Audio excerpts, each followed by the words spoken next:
เค็มนำเค็มตามเค็มท้ายส้มตำที่โคตรดังใน TikTok ตำปลาร้าน้ำปู120ร้านมะหน่อจ้าได้มะละกอเยอะเหมือนกันนะแพงไปนิดนึงแต่ก็ยังรับได้มะละกอแบบสับถูกเค็ม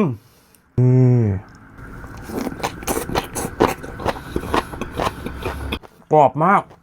คำโตๆเค็มมากเลยเค็ม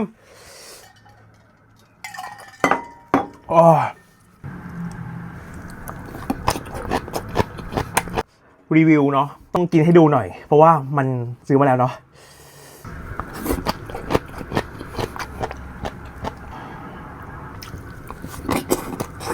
เค็มนำเค็มตามเค็มท้ายส่วนตัวให้ประมาณ6 เต็ม 10ไปลองได้ของร้านตำมะหน่อเผ็ด